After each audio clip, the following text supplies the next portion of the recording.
So the Google Pixel 10a is finally here, and man, is it a fascinating paradox. On one hand, it looks like a phone that's just built from a bunch of recycled parts and old ideas. But if you look a little closer, you might just find one of the smartest budget phones ever made. So which is it? Is this just a lazy refresh, or is it a quiet revolution? Let's unpack it. You know, for weeks, all the leaks were pointing to maybe the most predictable, most boring upgrade imaginable. All the reports said the same thing. Same screen, same cameras, pretty much the exact same phone. Frankly, it was shaping up to be a complete non-event. But what if all that boring stuff is actually part of a really smart plan? What if this is one of the most interesting devices Google has put out in years? Okay, so to really get what's going on here, we have to start with how this phone was even launched, because right from the get-go, it broke all the rules. Instead of their usual big song and dance at the May conference, Google just dropped it. Bam! A press release on a random Wednesday in February. This is what you call a flash launch, and it's a total power move, designed to completely own the conversation when all their rivals are quiet. And the surprises just kept coming, especially with the design. That iconic camera visor, you know, the black bar that's been a Pixel thing since the Pixel 6, yeah, it's gone. Now we have this smooth, Pebble-like finish. And look, this isn't just about looks. It's a strategic move to create a really clear visual difference between the budget A model and the high-end Pro models. But look, the design change, that wasn't even the most shocking part. No, the really controversial thing, the decision that basically defines this entire phone, is what's happening under the hood with the processor. This right here, this breaks a huge tradition for the A series. The whole promise was always simple, right? You get the brand new flagship processor just in a cheaper phone. Well, for the first time ever, that's not what's happening. The Pixel 10a is using last year's Tensor G4 chip, while the flagship Pixel 10 gets the shiny new G5. So why on earth would they do this? Well, it really boils down to a strategic choice.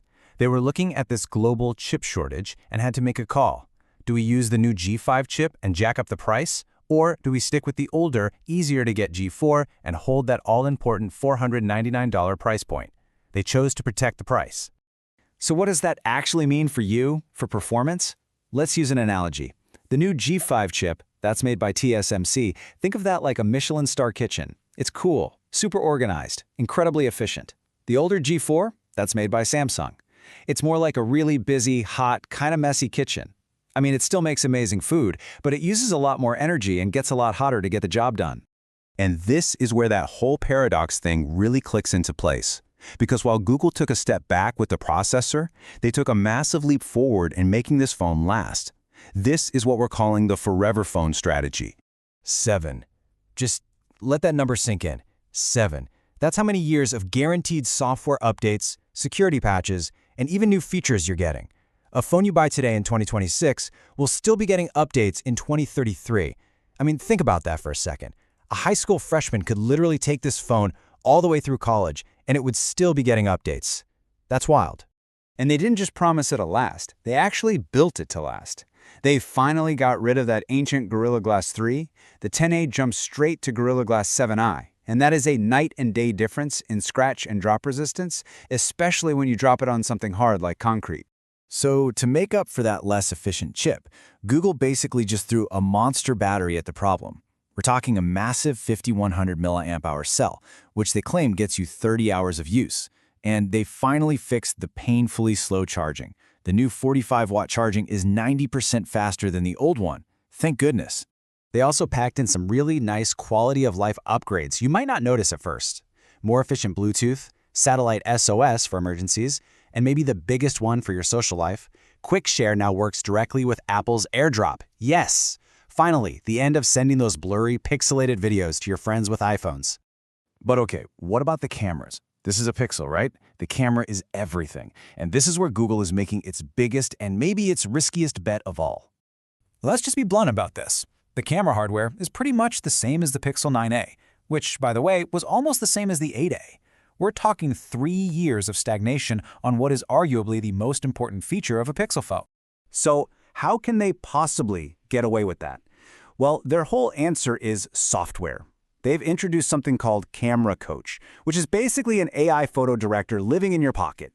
It gives you real-time tips on how to frame your shot, The entire bet here is that Google's AI magic can make you a better photographer, and that will make up for the fact that the camera sensor itself is getting old.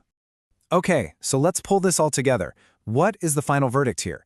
Is the Pixel 10a a buy, or should you skip it?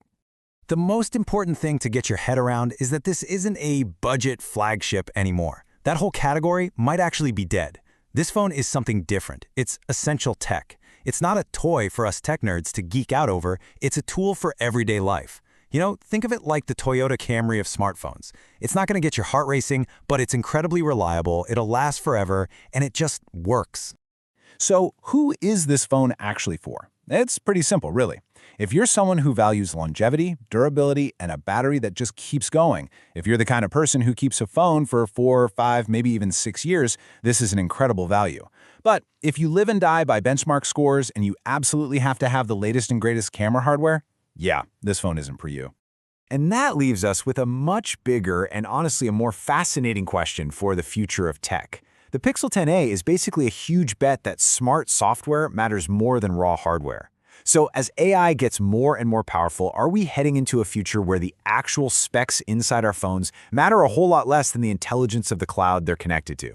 That's definitely something to think about.